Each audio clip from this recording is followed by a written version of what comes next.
Everyone at Westbrook High thought Mia Gray was just the quiet girl with the thick glasses. She never raised her voice, never argued, never made a scene. To the bullies, she was an easy target, especially Amber and her friends, who lived for humiliating her in front of others. But what they didn't know was that Mia wore those glasses for a reason that could change everything they thought they knew about her.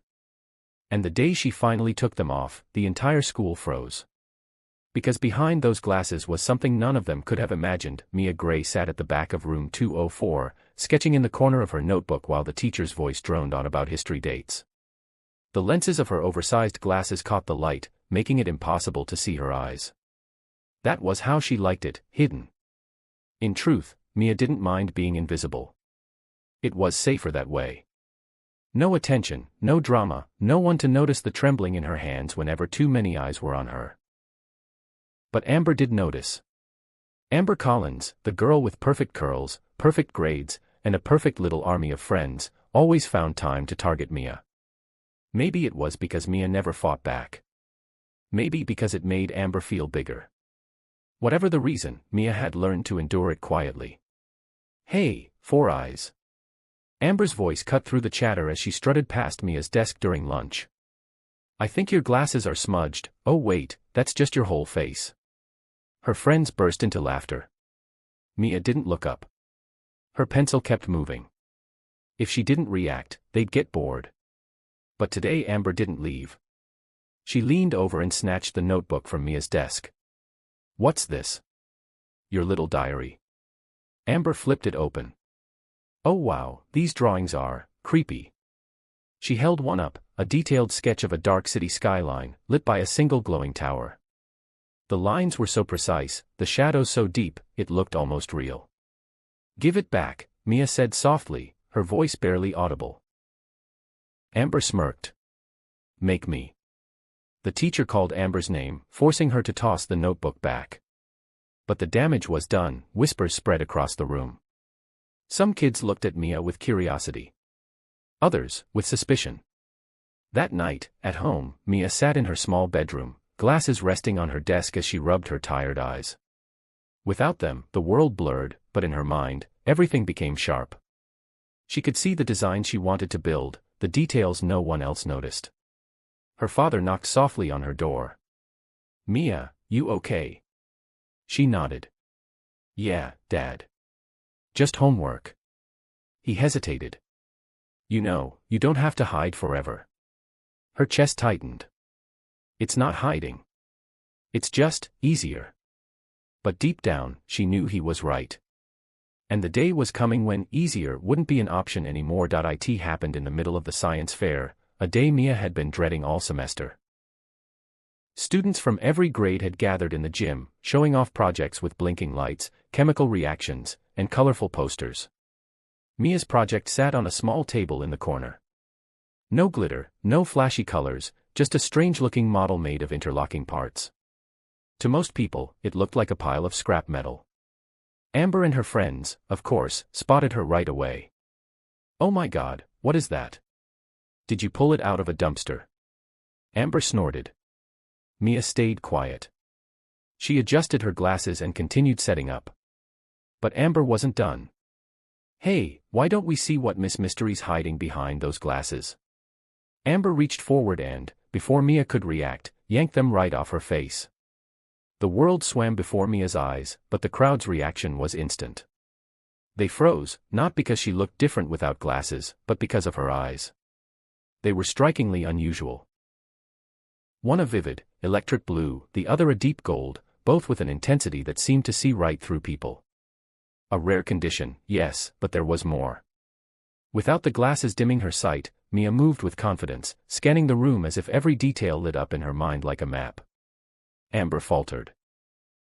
What's wrong with your—" "Nothing's wrong," Mia interrupted, her voice steady for the first time in front of them.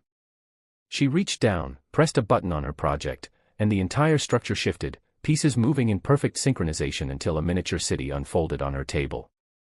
Tiny lights blinked on. A small mechanical river began to flow. Gasps filled the gym. Teachers rushed over. "Mia, did you build this yourself?" one asked, astonished. She nodded. It's a fully functional model for a sustainable city. The glasses, they block certain light patterns that overwhelm my vision. Without them, I can see details other people can't. That's how I designed this. Amber's mouth hung open. For the first time, she had no comeback. By the end of the day, Mia's project had won first place, and a scholarship offer from a prestigious engineering program. But for Mia, the real victory wasn't the award. It was standing in front of everyone, eyes uncovered, and realizing she didn't have to hide anymore. Lila Morgan had learned the art of invisibility in 8th grade. You don't speak unless spoken to. You don't meet their eyes. You make yourself small, so small they forget you exist. But freshman year was different. The school was bigger, the hallways louder, and the bullies sharper. She was shy by nature, preferring books and her sketchpad to the chaos of teenage drama. But to the girls who ruled the hallways, her quietness wasn't a shield, it was a target. Brooke Wallace, with her perfect hair and perfect smirk, made sure of that. The trouble began 2 weeks earlier, when Lila accidentally bumped into Brooke in the cafeteria, spilling a bit of soda on her designer sweater. Lila apologized a dozen times, offering napkins, even trying to clean it, but Brooke's glare had been ice cold. The next day, the whispers began. Loser. Mouse. Freak. Notes stuffed in her locker, laughter when she passed by, and the one thing Lila feared most, attention. That Friday afternoon, Lila had just left history class, clutching her binder like a lifeline, when she felt the yank on her backpack. Brooke and her two shadows, Mandy and Jess, grinned like cats who had caught a mouse. Where do you think you're going, little mouse? Brooke purred. I need to get to class, Lila mumbled, avoiding their eyes. Oh, don't worry. This will be quick. Before she could react, they had her by the arms, dragging her down the hall toward the bathroom at the far end of the school. Her sneakers squeaked against the floor as she tried to pull away, but no one stopped them.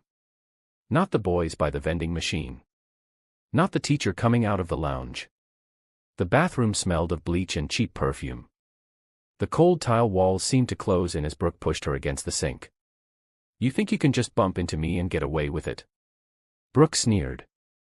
You think you're better than us because you hide in your little art books? Lila's throat tightened. I don't. But Brooke didn't let her finish. She grabbed Lila's sketchpad from her bag and began flipping through it. The pages were filled with careful, intricate drawings, dreamlike sketches of forests, animals, and faces. Brooke smirked. Pathetic. Look at this, Mandy. She probably talks to these drawings like they're her friends. The laughter burned worse than any shove. Just then, a loud click echoed from the hallway. A voice came over a radio, sharp and commanding. Unit 3 to Hall C, got a situation. 2 students reported. Brooke's smirk faltered. The voice came again, closer now. Hall C bathroom, on my way. Before anyone could move, the door burst open. The man who stepped inside wasn't a teacher. He wore a navy security jacket with the school crest stitched on the chest, a walkie-talkie clipped to his shoulder, and an expression that could cut through stone. Behind him stood Mrs. Reed, the school counselor, eyes scanning the scene like she already knew the whole story. Brooke quickly dropped the sketchpad, her confident smirk fading into something smaller. What's going on here? The security guard asked, his voice low but dangerous. No, nothing, Brooke stammered. We were just talking. Talking. Mrs. Reed's voice was calm, but her eyes were sharp. Funny.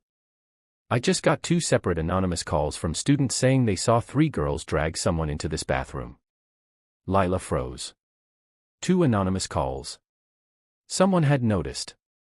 Someone had cared enough to say something. The guard stepped forward. Miss, are you okay? He asked Lila gently. She nodded quickly, even though her knees felt like jelly. I'm fine. Brooke rolled her eyes. See? She's fine. We'll just go. You're not going anywhere, Mrs. Reed interrupted. All 3 of you, office. Now. The hallway was silent as they walked out, Brooke glaring at Lila like she'd personally betrayed her. But Lila barely noticed.